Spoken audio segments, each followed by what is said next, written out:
Hello दोस्तों, आज हम देखेंगे क्या है सिंधु घाटी सभ्यता। सिंधु घाटी के नक्शे में क्या रहस्य छुपे हुए हैं। खोया हुआ शहर मोहनजोदाड़ो का रहस्य क्या है। सिंधु घाटी की लिपि क्या कह रही है हमसे।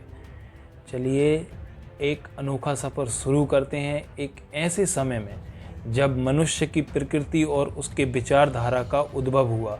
सिंधु घाटी सभ्यता विश्व की सबसे प्राचीन सभ्यताओं में से एक है। पर क्या यह सभ्यता सिर्फ इतिहास की किताबों में ही सिमटी है या यह कुछ और रहस्य छिपा रही है। चलिए आज की क्लास में देखते हैं, तो बने रहिए लास्ट तक। बरसों पुरानी सिंधु घाटी सभ्यता 20वीं सदी के दूसरे दशक तक एक गुमनाम सभ्यता थी। विद्वानों का मानना था कि सिकंदर के आक्रमण से पहले भारत में कोई सभ्यता ही नहीं थी, पर उत्खनन से प्राप्त अवशेषों के आधार पर इस पूरी सभ्यता को सिंधु घाटी सभ्यता कहा जाता है। हड़प्पा और मोहनजोदड़ो की खुदाई से इस सभ्यता के प्रमाण मिले, इसलिए विद्वानों ने इसे सिंधु सभ्यता का नाम दिया, क्योंकि यह क्षेत्र सिंधु नदी के किनारे स्थित था। इस सभ्यता का प्रमुख केंद्र हड़प्पा होने के कारण इतिहासकार इसे हड़प्पा सभ्यता भी कहते हैं। इस सभ्यता का विस्तार उत्तरी सीमा जम्मू कश्मीर के मांडा से दक्षिणी सीमा महाराष्ट्र के दाइमाबाद तक विस्तारित थी और इसकी पूर्वी सीमा उत्तर प्रदेश के आलमगीरपुर से पश्चिम के बलूचिस्तान के सुतका गेंडोर तक विस्तारित थी। सिंधु घाटी सभ्यता एक कांस्य युगीन सभ्यता थी, जिसका उद्भव ताम्रपाषाण काल में भारत के पश्चिमी क्षेत्र में हुआ था। इसका विस्तार भारत के पश्चिमी क्षेत्र और पाकिस्तान तथा अफगानिस्तान तक फैला था। यह सभ्यता उत्तर से दक्षिण लगभग 1100 किलोमीटर तक और पूर्व से पश्चिम लगभग 1600 किलोमीटर तक विस्तारित थी। सबसे पहले चार्ल्स मेसन ने 1826 में सिंधु सभ्यता का पता लगाया था। फिर 1921 में दयाराम साहनी ने हड़प्पा नामक स्थल की खोज की, जिससे इसका नाम हड़प्पा सभ्यता रखा। वहीं 1922 में सर जॉन मार्शल के नेतृत्व में राखलदास बनर्जी ने मोहनजोदड़ो की खोज की।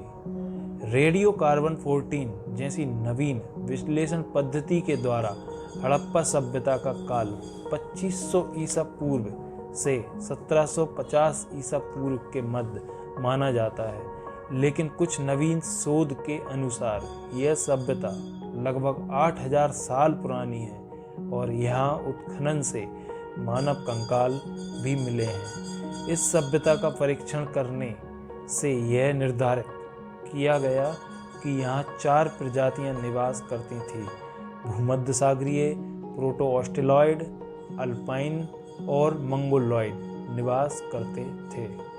सिंधु घाटी सभ्यता एक नगरीय सभ्यता थी, जिसकी जानकारी हमें पुरातात्विक अवशेषों से होती है। इसकी सबसे बड़ी विशेषता यह थी कि यह पर्यावरण के अनुकूल सभ्यता थी। इसमें अद्भुत नगर नियोजन तथा जल निकासी प्रणाली थी। यहाँ सड़कें एक दूसरे को समकोण पर काटती थी। यहाँ के नगर 2 भागों में विभाजित थे।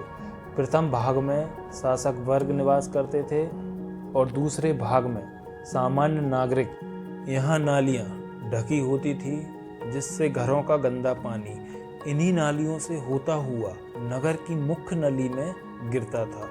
इस सभ्यता में पकी हुई ईंटों का प्रयोग होता था। यहाँ हर घर में आंगन, एक रसोई घर और एक स्नान घर होता था और अधिकांश घरों से कुओं के अवशेष प्राप्त हुए हैं। मोहनजोदाड़ो से एक विशाल स्नानागार मिला है और सिंधु सभ्यता की सबसे बड़ी इमारत अन्नागार थी और यहाँ के घरों के दरवाजे और खिड़कियाँ सड़क पर न खुलकर गलियों में खुलते थे। सिंधु घाटी सभ्यता का एक प्रमुख स्थल हड़प्पा था, जिसकी खोज दयाराम साहनी ने की थी। यह रावी नदी के किनारे स्थित था। स्टुअर्ट पिगट ने हड़प्पा को अर्ध औद्योगिक नगर कहा था।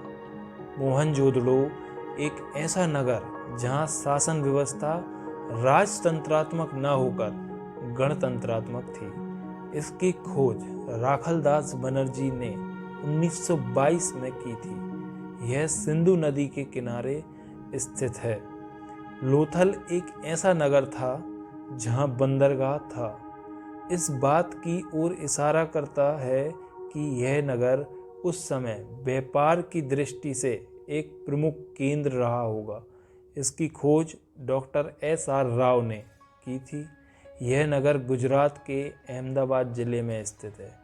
राखीगढ़ी एकमात्र ऐसा स्थल है जिसे 2012 में ग्लोबल हेरिटेज फंड ने इसे विरासत स्थलों की सूची में शामिल किया। यह स्थल हरियाणा के हिसार जिले में स्थित है। कालीबंगा एक ऐसा स्थल है जहां से जुते हुए खेत के साक्ष्य और दाह संस्कार के प्रमाण मिले हैं। इस नगर की खोज अमलानंद घोष ने की थी। यह नगर राजस्थान के गंगानगर जिले में घग्गर नदी के तट पर स्थित है। सिंधु घाटी सभ्यता की लिपि भाव चित्रात्मक लिपि है जो दाईं ओर से बाईं ओर लिखी जाती थी। इसको अभी तक कोई समझ नहीं पाया है। कुछ साक्ष्यों के आधार पर यह अनुमान लगाया गया है कि हड़प्पा सभ्यता मात्र सत्तात्मक सभ्यता थी। एक ऐसा शहर चनहूदलो, यहाँ से लिपस्टिक के साक्ष्य प्राप्त हुए हैं। यहाँ के लोग गणित, धातु निर्माण, मापतौल प्रणाली, ग्रह नक्षत्र और मौसम विज्ञान की जानकारी रखते थे। और सिंधु सभ्यता के लोग तंत्र मंत्र, भूत प्रेत में विश्वास रखते थे। सिंधु सभ्यता के पतन के बारे में विद्वानों के मत अलग अलग हैं। जैसे गार्डन चाइल्ड और व्हीलर के अनुसार सिंधु घाटी सभ्यता आर्यों के आक्रमण से समाप्त हुई थी। और वहीं जॉन मार्शल, अर्नेस्ट मेके और एस.आर. राव का मानना है कि सिंधु घाटी सभ्यता का पतन का जो कारण है वो भीषण बाढ़ रही होगी।